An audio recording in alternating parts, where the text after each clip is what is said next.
Good morning. Today is Monday, March 14th, 2022. On every Jewish holiday, every Yom Tov, we say Hallel. Hallel is a prayer of praise and thanks for the miracles, the celebration of that holiday. We say Hallel for the exodus from Egypt, for the splitting of the Red Sea, for the revelation at Sinai, for the protection in the desert. We say Hallel for Hanukkah. The only holiday on which we do not say this prayer Hallel is Purim. Why don't we say Hallel on Purim? So the Gemara asks this question, the Talmud asks, and the Talmud says, Mikra Megillah hi Hallel. The reading of the Megillah stands in the place of saying Hallel, which seems like a very strange answer because the Megillah Esther, the book of Esther, tells the story of Purim, but nowhere in that book is there any praise. Nowhere is there any thanks. In fact, famously, God's name is not even mentioned in the book of Esther. So how can it be a form of Hallel?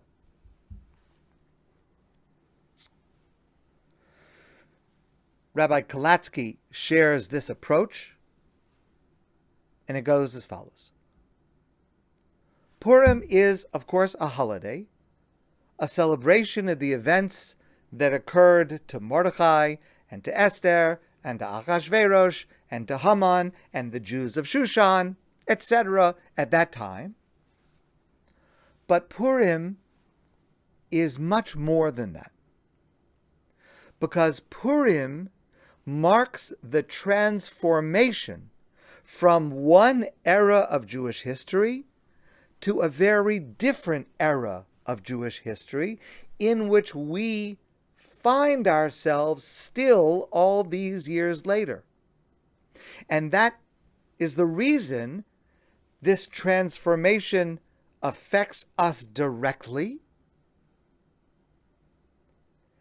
And Purim is not only at the crossroads of these two eras, it's not only the moment of this transition, but Purim contains the lessons of how to adapt to this new reality and how to navigate this new era, new then, but in which we still find ourselves. So the lessons from Purim that we are to learn are particularly relevant to us today. From the very beginning of the Torah until Purim, which occurs just after the destruction of the first temple, the first Beis HaMikdash, God acts in an open manner. There are open miracles. The flood at the time of Noah, the destruction of the city of Sodom, exodus from Egypt, splitting of the Red Sea. And then even after the 5 books of the Torah, 5 books of Moshe, in the works of the prophets, there were miracles that occurred. In the first temple, the Beit HaMikdash, the Holy Temple in Jerusalem, there were open miracles that occurred every day until Purim. The Talmud says, Esther min haTorah minayin, where in the Torah is Esther and her story alluded to? It is alluded to in a verse in the Torah where God says to the Jewish people in the book of Devarim in Deuteronomy, Anochi haster aster panai beyom hahu. There will come a time, God says, where I will hide my face from you. I will be hidden. I will be present, but not visible. I'll be hidden. The word Esther is related to that word haster, to be hidden. There will be a time, starting with Purim, when there are no more prophets, no more open miracles. God is just as active, God is just as involved, but hidden. Usually we don't see it. You can read every verse of Megillas Esther, the book of Esther, and each one by itself seems natural. It's a coincidence.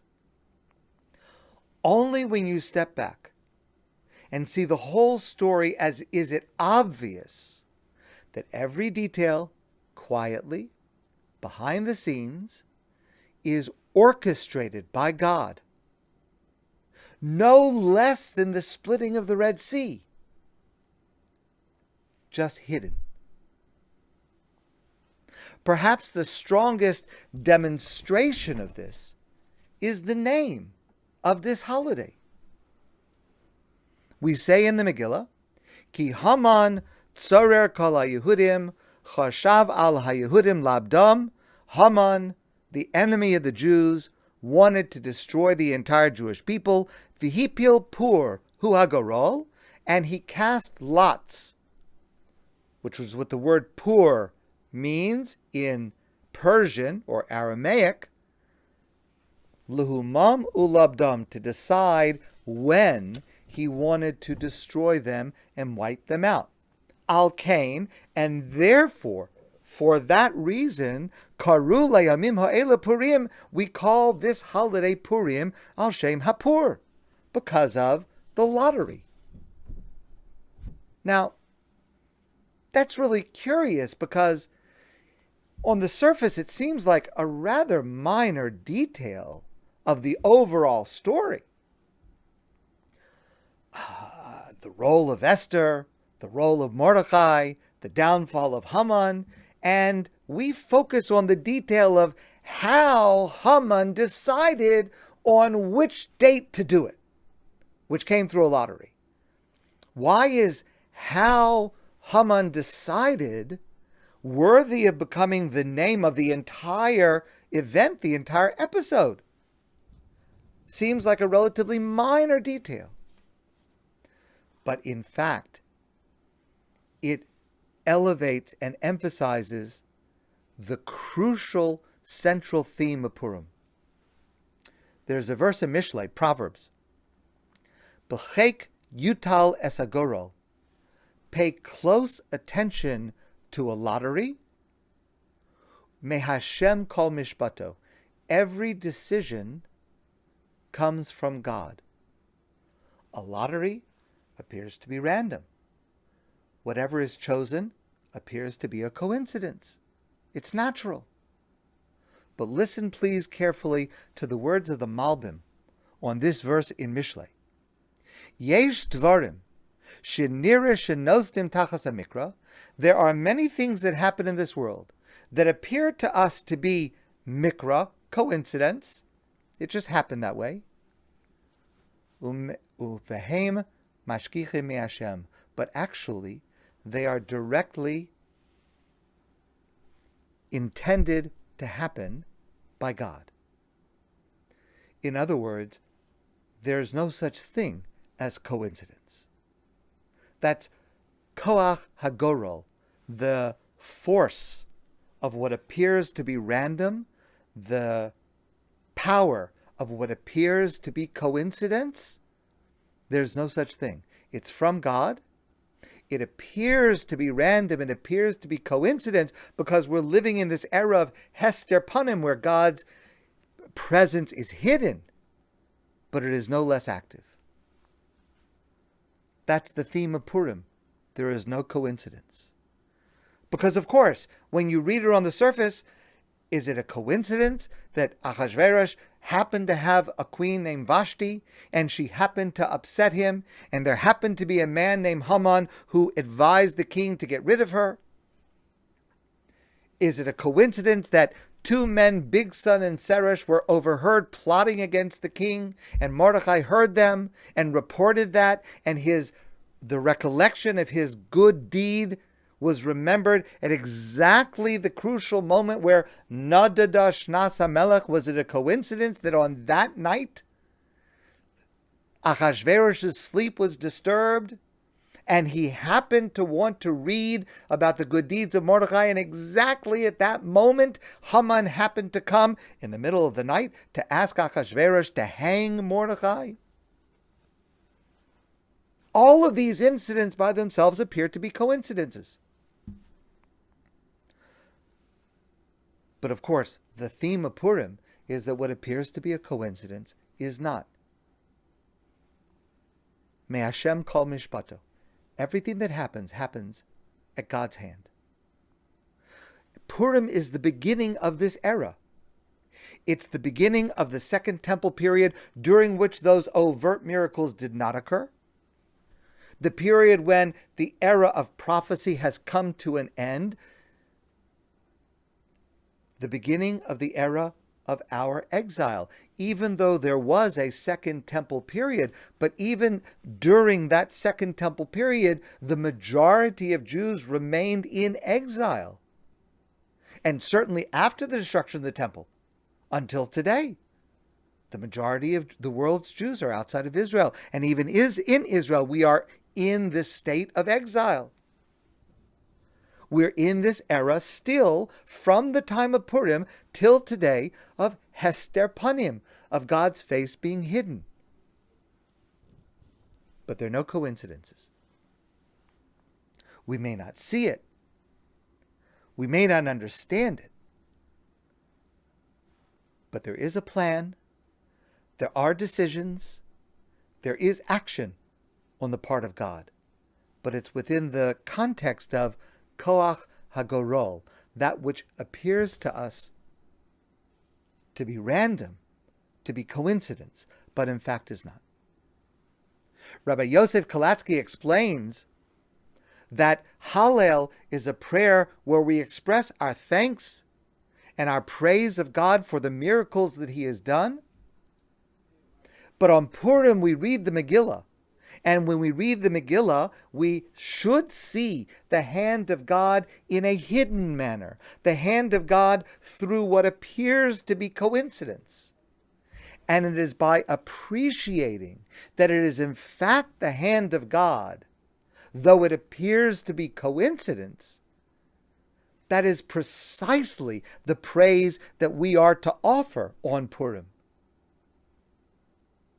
for what God does for us in a manner that is hidden. In other words, reading the Megillah takes the place of Hallel because it is the Nistar version. It is the hidden version of Hallel, in keeping with the Nistar theme of Purim, the hiddenness of God that's exemplified during Purim. As I mentioned, we are still living in this era of Hester Panim, initiated by Purim, which means that the lessons of Purim are more important and applicable to us now than ever before. We've discussed before this famous comment of the Rambam, Maimonides, with which he ends his section on the laws of Purim. He writes as follows: Kol Sifrei Hanavim v'Kol Aksuvim Asidin Libata Liamos HaMashiach. In the Messianic era, we will have no need for the books of the prophets or the writings, because they discuss various travails and difficulties that the Jewish people encountered. Once the Mashiach comes, once the Messianic era is here, we will have no use for them. Chutz, except for Megillas Esther, the book of Esther.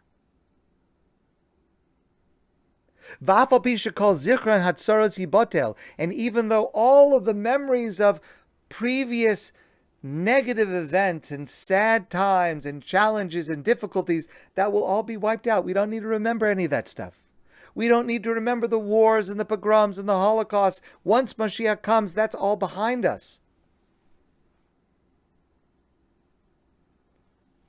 Except for Purim. Yimei HaPurim lo yibatlu. Purim we will always need, even when Mashiach comes, even in the Messianic era. Shenemar, we say this in the Megillah itself.